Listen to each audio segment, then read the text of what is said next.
السلام عليكم. النهارده هنتكلم على افضل 5 اوتوميشن موجودين عندي وخصوصا بيفيدوني في شهور الصيف. يلا بينا.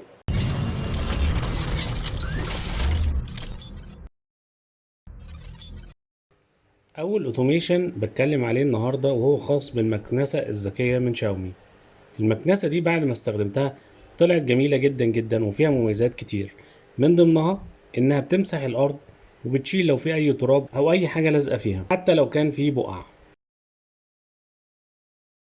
وبعد ما بصيت على المكنسة ومميزاتها قلت ان انا لازم اعمل فيديو مخصوص ليها. مش هنضيع وقت وهدخل في الاوتوميشن نفسه.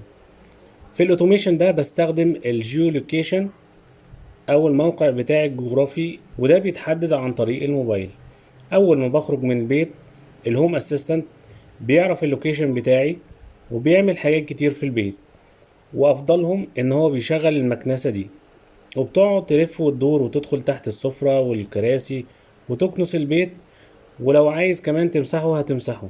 ومن الحاجات الجميلة اللي بتفرحني لما برجع من البيت كل يوم والاقي الشغالة، قصدي يعني المكنسة، كنست ومسحت الشقة كلها ورجعت تشحن تاني لوحدها.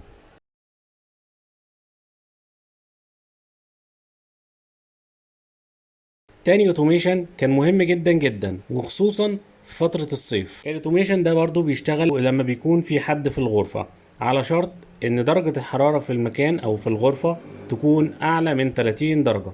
ساعتها بس الهوم اسيستنت بيبعت اشارة للريموت الذكي يشغل التكييف ويخلي درجة الحرارة 24. وحاجة تانية مظبطها برضو، لو الاوتوميشن ده اشتغل بعد الساعة 2 صباحا، طبعا في الصيف يعني الناس بتسهر، فبفترض ان ده وقت النوم، وساعتها بيشغل التكييف نص ساعة ويطفيه ويشغل المروحة. ولو درجة الحرارة زادت تاني ووصلت 30 هيقفل المروحة ويرجع يشغل التكييف، وهكذا. وده انا شفت انه افضل من ان الواحد يصحى من النوم مخصوص علشان يفصل التكييف لو الدنيا سقعت قوي، او ان هو يرجع يصحى من الحر عشان يشغل التكييف. وكمان الحركة دي بتوفر في الكهرباء، وكمان بتحمي ان الشخص يجيله برد من التكييف. تالت اوتوميشن بقى بستخدم فيه ال NFC تاج.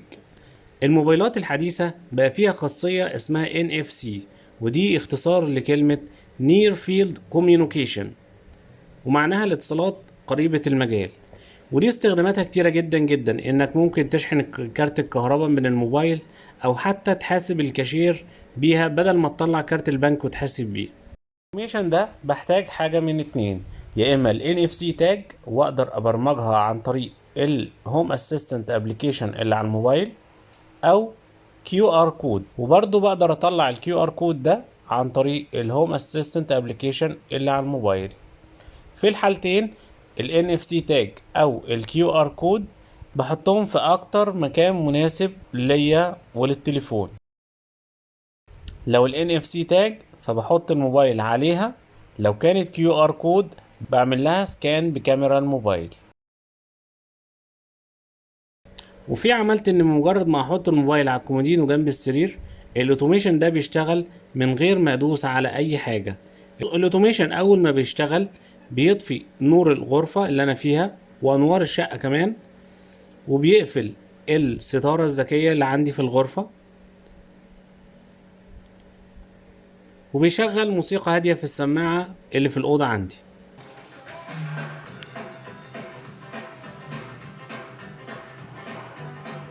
واكيد لو عندك سمارت لوك اللي هو الكالون الذكي تقدر تخليه انه يقفل الباب.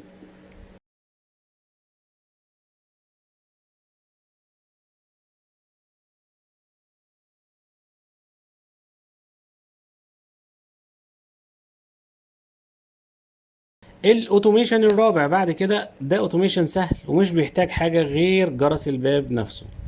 الجرس الذكي النوع اللي موجود عندي من شركة يوفي.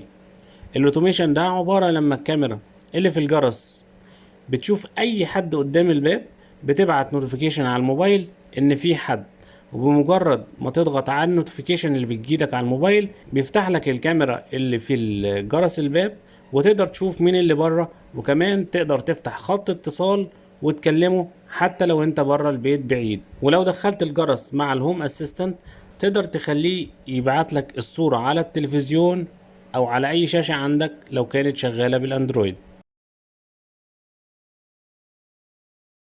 الاوتوميشن الخامس والاخير برضو خاص بفصل الصيف. او الموشن سنسور ده شاف اي حد في المنطقة وكانت درجة الحرارة في الغرفة او في الصالة مثلا اكبر من 30 درجة، بيبتدي يشغل المروحة علشان تلطف الجو شوية.